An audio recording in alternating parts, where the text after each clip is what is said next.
iPhone කියලා පිළිගන්නවා Chandima ගලහිටියාව YouTube channel එකට. මේ වීඩියෝ එක මම කරන්න හිතුවේ ගොඩක් කට්ටිය මගෙන් නිතරම අහන ප්‍රශ්නයක් තමයි වෙබ්සයිට් එකක් කරද්දී ඒ වෙබ්සයිට් එකට copyright free එහෙම නැත්නම් attribute විතරක් දෙන්න ඕනේ images කොහෙන්ද හොයාගන්නේ කියලා.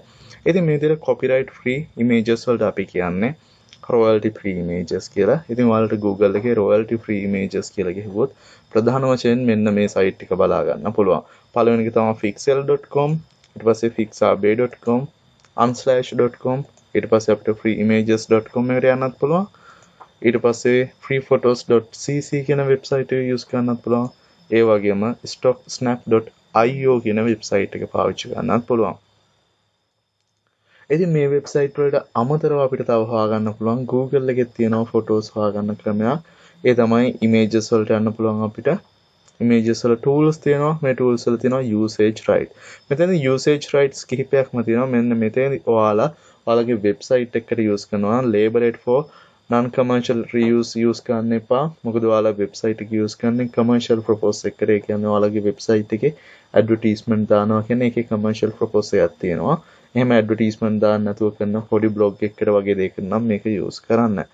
ඒ වගේම අපිට පුළුවන් මෙන්න මෙතන තියෙනවා reuse කියන එක. ඒ වගේම reuse with modification. මෙන්න මේ තියෙන දෙක තමයි අපිට ගොඩක් වැදගත් වෙන්නේ. ඊට අමතරව not filtered by license කියන එක වැඩකුත් නැහැ. අපිට පුළුවන් මෙතනදී label it for reuse and modification කියන එක දාලා images හොයාගන්න. එතකොට ඔයාලට පේනවා ඇති ගොඩක් වෙලාවට තියෙන wikimedia.org එකේ ඒ වගේම Flickr එකේ තියෙනවා තව images. මේ විදිහට ගොඩක් තැන්වල images හොයාගන්න පුළුවන්.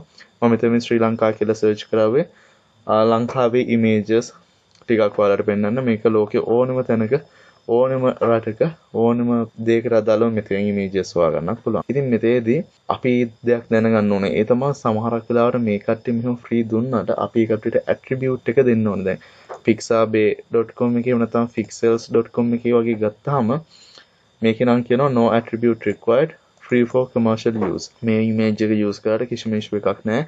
attribute එකක් දෙන්න ඕනෙත් නැහැ මේක pixabay.com එකකින් ගත්තා කියලා. ඒ වගේම අපි pixels එකට ගිහිල්ලා බැලුවොත් pixels එකේ මෙතන info වලට ගිහිල්ලා බැලුවොත් free to use කියලා තියෙන්නේ. free to use, no attribute required. ඒකෙත් අවශ්‍ය නැහැ. ඉතින් මේ විදිහට අනිත් ඒ වගේත් අපි පිළිවෙලින් බැලුවොත් ඒ වගේත් ඒ කට්ටිය details දාලා තියෙනවා. ඉතින් මේ attribute එක required කරන එකේ ඉන්නේ creative commons කියන එක. creative commons කියන්නේ අපිට පුළුවන් අපේ එකක් වුණත් creative commons යටතේ දාන්න. එතකොට එයාලා අපි ගත්ත ෆොටෝ එකක් හෝ එයා දාලා දේ යූස් කරද්දි මෙන්න මෙතනින් ගත්තේ කියලා රෙෆරල් ලින්ක් එකක් රෙෆර් කරලා දෙනවා. ඒකට තමයි attribute එකක් කියලා කියන්නේ. එහෙම නැත්තම් පුළුවන් එහෙම දෙන්නේ නැතුව පාවිච්චි කරන ඒවට කියන්නේ attribute not required කියලා කියන්නේ. ඒ කියන්නේ මේ pixabay pixels.com වලින් දෙනවා. ඒකම මේ wikimedia.org එකේ අපි බලුවොත් wikimedia.org එකේ නැත්නම් wikipedia එකෙන්ම ගන්න images වලට නම් copyright issue එකක් නැහැ. ඒ වගේම මේක attribute free නෙමෙයි. ඒ කියන්නේ මේකේ පාවිච්චි කරද්දී මෙයාලට අපි attribute එක අනිවාර්යෙන් දෙන්න ඕනේ wikimedia.org කියන මෙන්න මේකම අපේ වෙබ්සයිට් වල.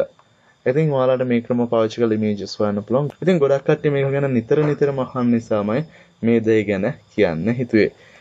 ඉතින් මේ වීඩියෝ එකකින් ඔයාලා දෙයක් ඉගෙන ගන්න ඇති කියලා හිතනවා. මේ වීඩියෝ එකකින් දෙයක් ඉගෙන ගත්තා නම් වීඩියෝ එක යාළුවොත් share කරගන්න. ඒ වගේම channel එකට තාමත් subscribe කරලා නැත්නම් subscribe කරන්න.